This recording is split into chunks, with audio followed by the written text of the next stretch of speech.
दुख का लेश भी नहीं है, शोक विषाद चिंता भय इनका प्रवेश ही नहीं है, वो महासुख प्रभु के आश्रित, प्रभु के निरंतर चिंतन परायण उपासक को प्राप्त होता है। उस उपासक को कभी भी किसी भी तरह की ना जीवन निर्वाह की चिंता करनी पड़ती है, ना परम पद की चाह ही करनी पड़ती है। जैसे पिता की संपत्ति पर पुत्र का स्वयं अधिकार हो जाता है, ऐसे भगवदाश्रित अनन्य चिंतन परायण सुख दुख को समान भाव से सहने वाला उपासक परम पद का अधिकारी स्वयं हो जाता है। आवश्यकता है जो श्री भगवान कह रहे हैं कि मेरा तुम अनन्य भाव से आश्रय स्वीकार करो। अन्य भाव ही माया है और अनन्यता ही भक्ति का स्वरूप है। प्रायः सब भक्त ही हैं, क्योंकि हमारी दृष्टि में हमारे प्रभु के सिवा कोई है नहीं, तो सब भक्ति कर रहे हैं। कोई विषय की, कोई पुत्र परिवार की, कोई धन की, कोई मान प्रतिष्ठा की, मेरे प्रभु ही सब रूपों में हैं। पर ये ना जानने के कारण अन्य भावों का आरोप कर लेने से दुर्गति हो गई।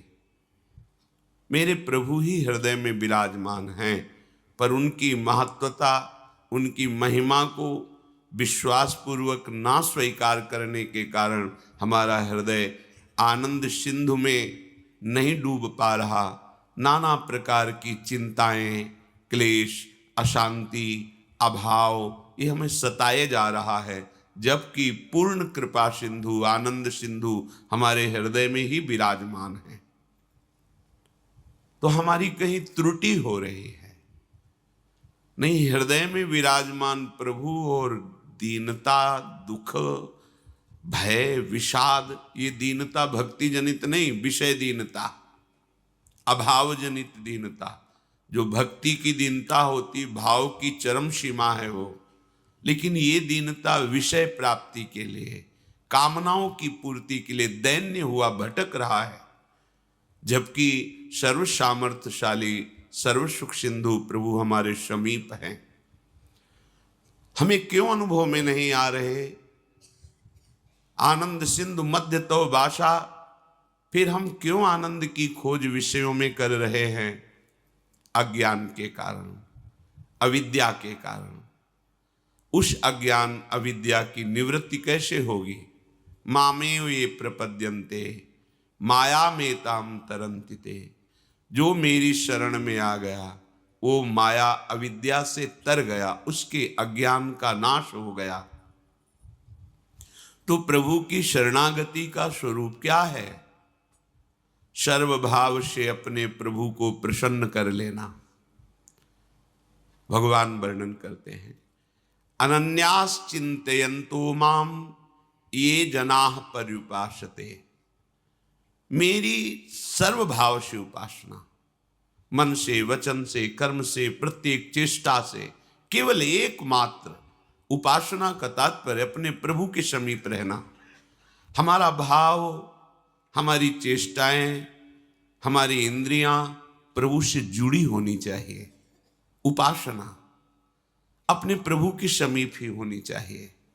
भली भांति जो उपासना में है, पर्युपासते, अन्य भावों का त्याग करके अनन्य भाव से मेरा जो भजन करते हैं, भली भांति से मेरी उपासना करते हैं, अब उसको योग क्षेम की चिंता की परवाह नहीं होनी चाहिए।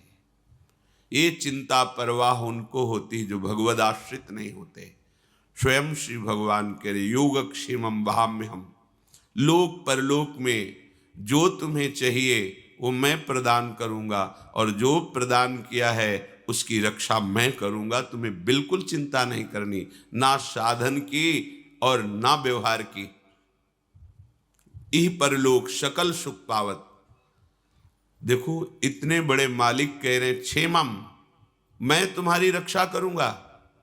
योगम, जो तुम्हें प्राप्त कराना है वो मैं कराऊंगा, तुम्हें बिल्कुल चिंता नहीं करनी।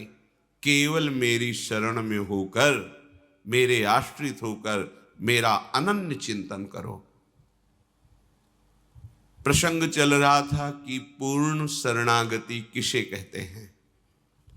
उस पूर्ण शरणागति के प्रसंग में कुछ लक्षण अपने लोगों ने श्रवण किए थे। पहला है, हमें शरणागत की तैयारी करनी है, पूर्ण समर्पण प्रभु कर लेते हैं। तो शरणागति तैयारी का पहला लक्षण है नित्य निरंतर अपने प्रभु का अनन्य भजन होना। अपने, हम किसी और का भजन नहीं कर रहे, अपने प्रभु का कर रहे हैं, तभी नित्य निरंतर होता भी है। अपने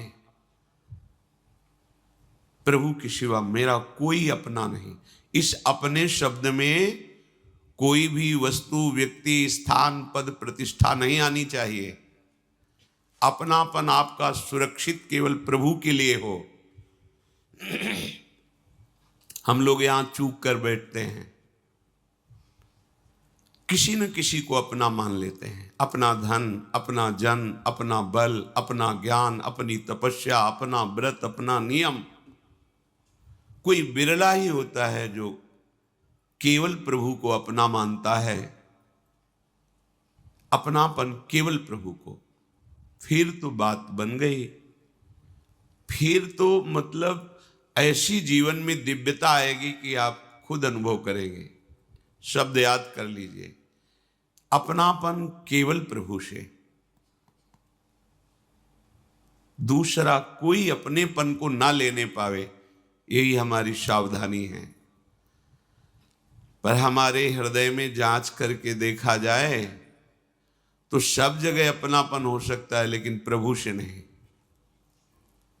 तो कैसे जांच की जाती है हृदय की, जिससे हम ये जान पावें कि प्रभु से अपनापन है या किसी वस्तु, व्यक्ति से? तो जिसके मिलने से प्रभु का विस्मरण हो जाए तो उससे विशेष अपनापन है, क्योंकि उससे कम अपनापन वाले को हम भूल जाते हैं, ज्यादा अपनापन वाले की स्मृति आ जाती है। यदि किसी व्यक्ति, वस्तु, पद, प्रतिष्ठा, स्थान की प्राप्ति पर अपने प्राण प्रीतम प्रभु का विस्मरण हो जाए तो अभी अपनापन हम पूरा नहीं दे पाए। प्रभु छोटे हो गए, उनका अपनापन कम हो गया और संसार के संबंध, भोग सामग्री, यश, कीर्ति, प्रतिष्ठा ये ज्यादा हो गए। हृदय में देखो, प्रभु के समान केवल प्रभु ही हैं और हमारा अपनापन केवल उनके लिए है। ये बहुत बड़ी महिमामयी शरणागति की बात है। पहला है नित्य निरंतर अपने प्रभु का अनन्य भजन होना। फिर दूसरा है प्रभु को ही अखिल विश्व रूप में प्रकट भावना में देखना, मेरे ही प्रभु। इनकी व्याख्या हो चुकी है। तीसरा है आपसे जितनी चेष्टाएं हो रही हैं, आप यंत्रवत कर रहे हैं, आपके यंत्री, चलाने वाले प्रभु हैं। मैं कुछ नहीं कर रहा, मेरे द्वारा जो कुछ करा रहे हैं वो प्रभु करा रहे हैं। बीच से स्वीकार मत करना, क्रम से स्वीकार करना, नहीं तो आपको भ्रम हो जाएगा। कैसे भ्रम?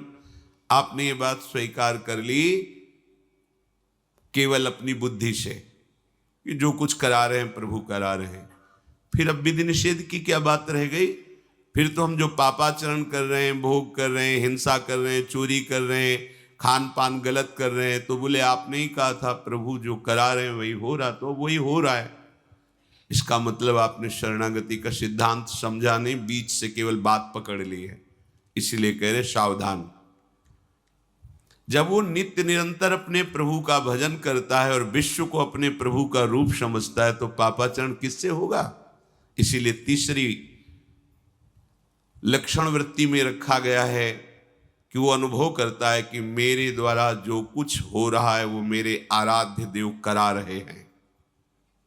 चौथा, प्रभु को ही सबसे बढ़कर एकमात्र अपना प्राण प्रियतम अनुभव करना, प्रभु की जगह केवल प्रभु, दूसरा कोई नहीं। पांचवा, अपने प्रभु पर पूर्ण विश्वास। छठवां, सर्वदा सर्वथा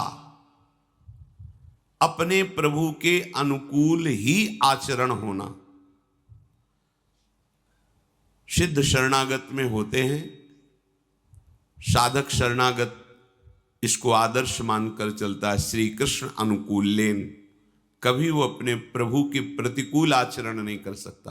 प्रभु के अर्थात जो भगवान ने आदेश किया है श्रीमद् भागवत जी में, गीता जी में और संतों की, गुरुदेव की वाणी में बैठकर, कभी उसके प्रतिकूल आचरण उससे नहीं होते। सातवां, सब कुछ प्रभु का समझना और प्रभु से कभी कुछ न चाहना। हमारा शरणागति, हमारा भजन प्रभु से लेने के लिए नहीं है, प्रभु को प्राप्त करने के लिए है। प्रायः प्रभु का भजन प्रभु से अपनी कामनाओं की पूर्ति के लिए, चाहे वो मोक्ष कामना ही क्यों न हो, बड़ी प्रशंसनीय है मोक्ष कामना, पर ये प्रेमी महाभागवतों की बात हो रही है जो मोक्ष का भी त्याग कर चुके हैं। प्रभु का भजन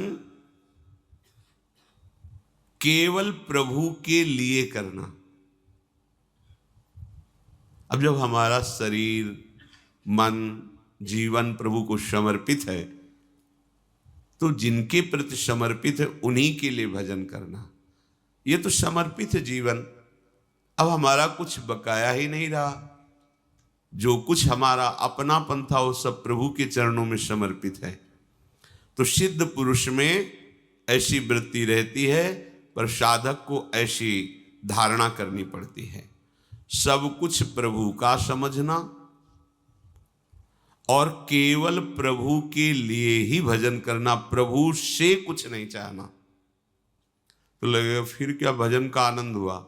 अरे बाबरे, जिसने एक निमिष मात्र में अनंत ब्रह्मांडों का सृजन कर दिया अपने आनंद सिंधु के एक बिंदु के शिखर से, अब वो आनंद सिंधु मिल गया तो अब और क्या चाहिए? कोई चाह ही नहीं रह जाएगी। उस स्थिति में तो आइए। आठवां, प्रभु के प्रत्येक विधान में परम प्रसन्न होना। अब इसकी व्याख्या है। अभी तक जो सूत्र बोले कल इनकी चर्चा हुई थी। ऐसे